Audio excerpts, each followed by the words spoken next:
How would you say these first two games for you, just personally trying to get a feel for this group is going? I think it's going pretty well. Like you said, it's going to take some time. I gotta get up. It's going to take some time. Jalen, of course, me learning the plays. I'm excited about that because I feel like we run a lot of great actions. I remember some of them, but I want to be able to know them where I can navigate it more and be able to get guys in certain spots. But it's been fun. I think the city has embraced me. My teammates did a great job of putting me in positions to succeed and also allowing me to know the plays when they call plays on the set. Like, they tell me right away where to be at. So they welcome me with open arms. We all know that transition is such a big part of your game. Can you sense that this group is one that can run with you and that you can get a lot of opportunities that way? For sure. I think that's one of my strengths, and I think that's something that can take this team to another level on both ends of the court. On offense also, I think that we have so many great talents on offense that can score in so many different ways. So adding a different way to the offense is just going to make it harder to guard, and I think it's going to benefit us. What does it feel comfortable, natural playing with Bones in the backcourt that way? For sure. In Chicago, we that's what we played with a lot of guards.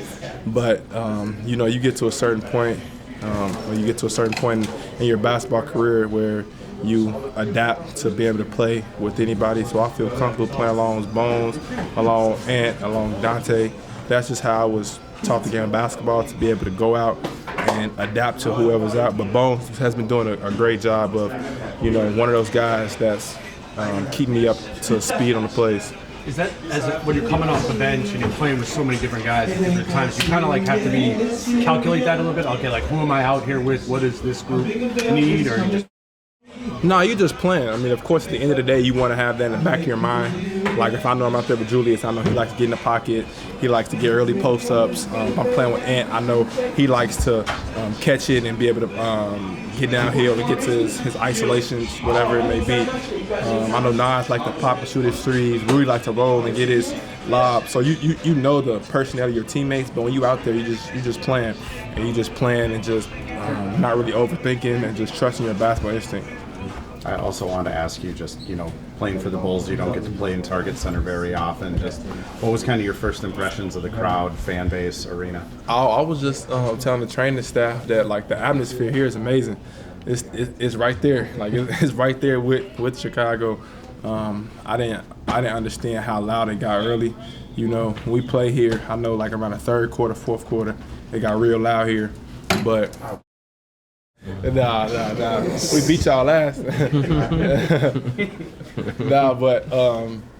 Just how the crowd get loud and just seeing the guys on the bench in with energy, it's been amazing. Like I said, the crowd has, the whole organization and the fan bases did nothing but welcome me with open arms. So anytime I go out there, I'm gonna give them my all because I know that I feel welcomed here. You're going from a team that was kind of on the periphery of the playoffs to one that really thinks it can make a deep run. Can you feel a difference, or just kind of being thrust into this kind of playoff hunt? For sure. I mean, it's definitely a difference. Just looking at the West, it's 2 games win streak can get you in 4th, and a 2-game losing streak can get you to 7th. So just playing with that sense of urgency, that's a blessing because me being in the league for 5 years. I made the playoffs my rookie year. I was blessed, but you never know when you're gonna be back. So now we have an opportunity to make the playoffs by the grace of God and make a deep run by the grace of God.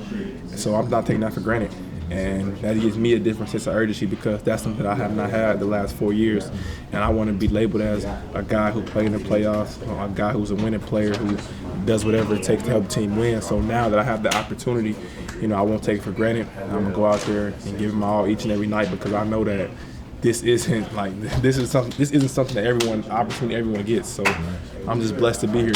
I was wondering too, like if you noticed at all, like Nickeil Alexander-Walker played here before, kind of like a 6th, 7th man, and got a huge ovation from the fans, just the appreciation that they had for his game. Yeah. Like, do you think as a guy who comes into a similar role, coming off the bench, providing energy and stuff, might you see how the city might embrace someone like that? Yeah, I mean, I put the game the right way.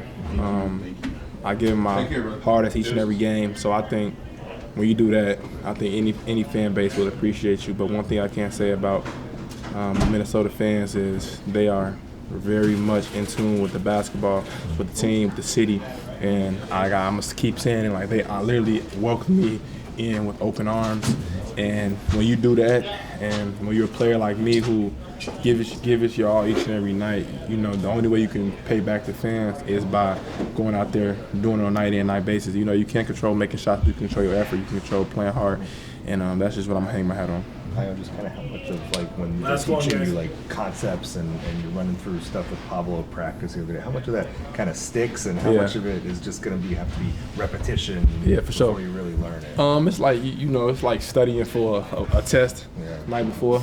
Like, you study for the test and you retain a lot of information, but you can't overthink it. So that's pretty much what it was. Just like I had one film session with him after practice, so I pretty much understand the concepts. I pretty much understand what shots we like to get. He explained to me what actions I'm gonna get my shots out of. I'm not quite there yet with understanding all the plays, but I do know majority of them. I'll probably say like 65-75% of the plays. I'm excited for this All-Star break to really lock in, so then when I come back, I'm gonna be up to speed. But he has been doing a great job of explaining it to me in a way where I can go out there and look like I know what I'm doing. So I appreciate him for that.